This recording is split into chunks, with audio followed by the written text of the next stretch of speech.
യേശു ക്രിസ്തുവിൻ്റെ പരിശുദ്ധ നാമം വാഴ്ത്തപ്പെടുമാറാകട്ടെ. ഇത് എൻസിയുടേതായ കുഴിമാടം 4 വർഷമായി ഇവിടെ ഉണ്ട്. മരണത്തിൻ്റെ മുമ്പിൽ മനുഷ്യന് പ്രത്യാശിക്കുവാൻ, ഹൃദയത്തിൽ സന്തോഷിക്കുവാൻ, ഹൃദയങ്ങളുടെ ഇടയിൽ ഉയർത്തുന്നേൽപ്പിൻ്റെതായ പ്രത്യാശയിൽ സന്തോഷിക്കുവാൻ യേശു ക്രിസ്തുവിൻ്റെ നാമം മാത്രമേ സകല മനുഷ്യർക്കുമുള്ളൂ. അല്ലാതെ ഒന്നും ഇല്ല. എലിസിയുടേതായ ശരീരം ഇവിടെയാണെങ്കിലും ആത്മാവ് പർദീസയിലാണ്.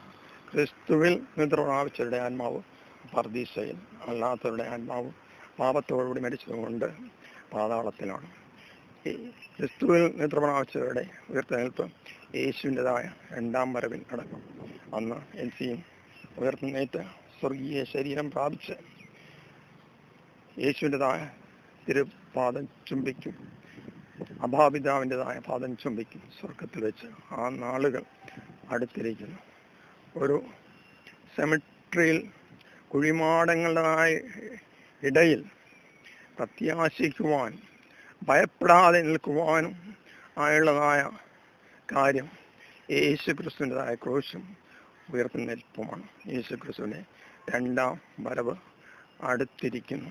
ക്രിസ്തുവിലുള്ളവർ ഉയർത്തുന്നേൽക്കുവാൻ കാലം അടുത്തിരിക്കുന്നു. അത് ദൈവവചനം എപ്രകാരം പറയുന്നു: കർത്താവ് താൻ ഗംഭീരനാദത്തോടും പ്രധാന ദൂതന്റെ ശബ്ദത്തോടും സ്വർഗത്തിൽ നിന്നിറങ്ങുകയും ക്രിസ്തുവിൽ നിദ്ര പ്രാപിച്ചവർ മുമ്പേ ഉയർത്തുന്നേൽക്കുകയും ചെയ്യും. പിന്നെ ശരീരത്തിൽ കർത്താവിന് സാക്ഷ്യം വഹിച്ചുകൊണ്ടിരിക്കുന്ന വിശുദ്ധന്മാർ സ്വർഗീയ ശരീരത്തിൽ രൂപാന്തരം പ്രാപിച്ച് സ്വർഗത്തിലേക്ക് എടുക്കപ്പെടുകയും ചെയ്യുമെന്നും 1 തെസ്സലോനിക്ക 4-ാം അധ്യായത്തിലും 1 കൊരിന്ത്യർ 15-ാം അധ്യായത്തിലും യോഹന്നാന്റെ സുവിശേഷം 6-ാം അധ്യായത്തിലും വെളിപ്പാട് 4-ാം അധ്യായത്തിലും പറഞ്ഞിരിക്കുന്നു. ഇവിടെ കയറി വരിക എന്ന് യോഹന്നാനോട് പറയുമ്പോൾ സഭ സ്വർഗത്തിലേക്ക് കയറി ചെന്ന് ദൈവമുഖം കാണുന്നതാണ്.